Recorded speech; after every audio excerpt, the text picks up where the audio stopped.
Have you been recently diagnosed with a condition and are looking for answers?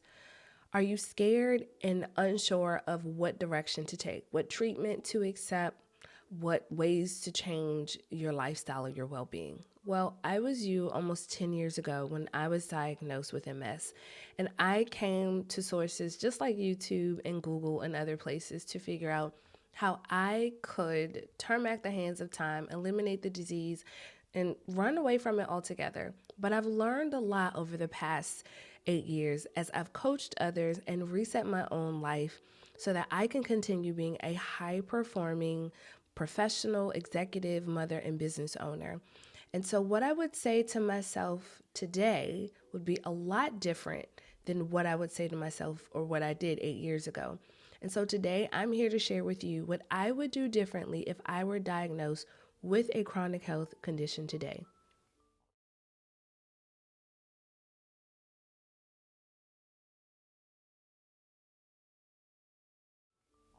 Number one, the first thing I would do is pause.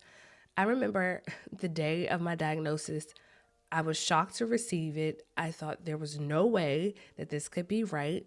And I was really only handed a pamphlet of medications to take. And because I was already well on my wellness journey at that stage of my life, I wanted to just find a solution, of quick fix, how to get rid of this or how to manage the disease. But what I would encourage you to do, or what I would say to my younger self, is to pause. Use this time to really make space for change.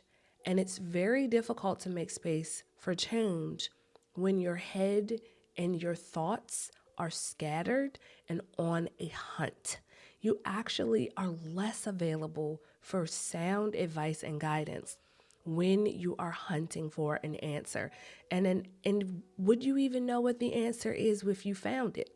So I would highly recommend the first thing to do is to pause and be okay with what you've just learned and find a way to not identify yourself differently because you've recently heard of this diagnosis.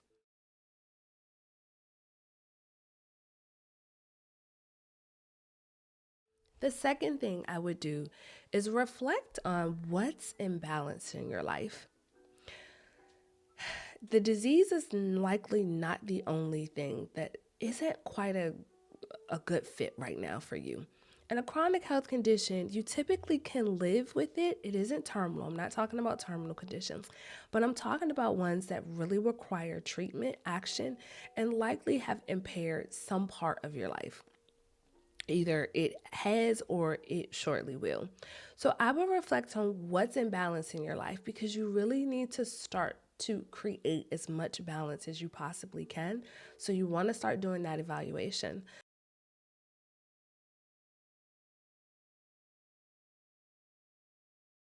Next thing you want to do is evaluate what prompted you to even have these areas of imbalance in your life.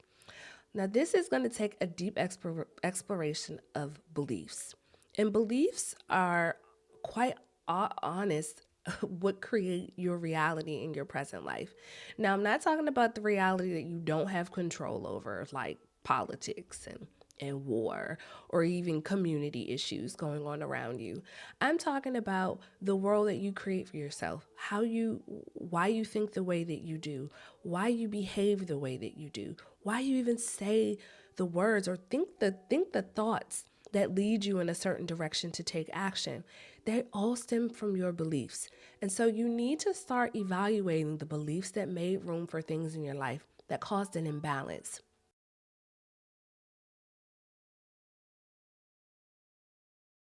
The fourth thing you need to do is to eliminate the sources of imbalance and the belief systems that let them root themselves in your life.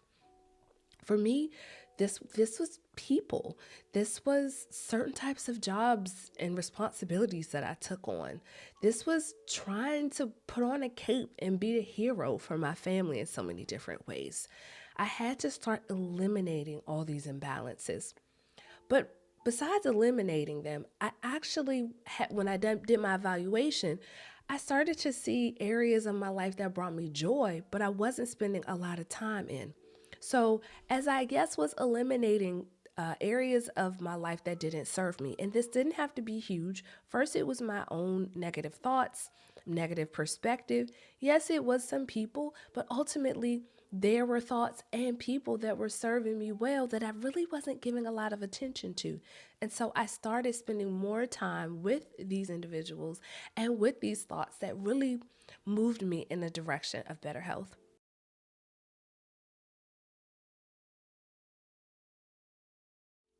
The fifth thing I would do is to evaluate my values because your values will start to encourage you in ways where your beliefs kind of are the foundation. Your values are a manifestation of your beliefs. And so my values really could start to serve to take care of me. I just really didn't know what they were.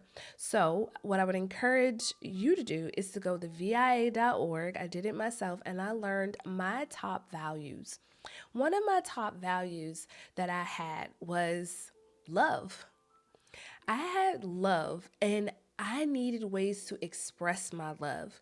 And I had figured, through my belief reflection, that I had expressed love through duty, taking care of others. But that belief came from somewhere that didn't serve me anymore.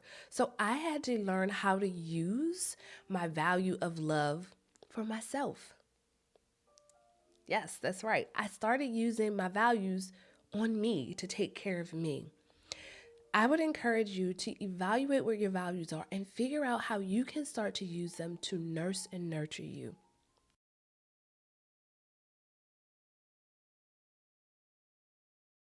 And then finally, number six, what can I begin to do today to holistically improve my well being? Now, right after you get a diagnosis, you are heavily focused on managing the crisis of the condition, and that is valid, and a lot of attention needs to be directed there. But when you're not focusing on the condition, there's so many other areas of your life that likely need to be nurtured.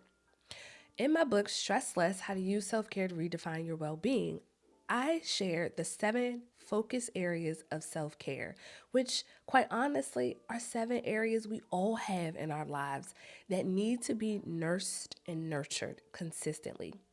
I encourage you, if you're on this journey to figure out how to take a holistic approach to take care of yourself, to go onto my website. Their link is in the description to take the self care assessment. It's a really quick assessment that will measure your level of self care in these 7 areas: physical health, nutritional, digital, occupational, spiritual, social, and emotional. I encourage you to get that outlook of how you're really taking care of yourself as you also manage this condition and this disease. I know this is a really challenging time for you.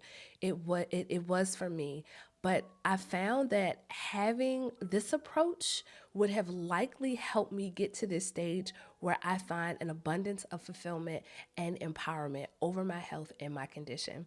I'm glad that you stayed to the end of this video. If you could, give it a like, subscribe, and hang out here with us to learn more ways on how you can optimize your life, your impact, even living with a chronic health condition.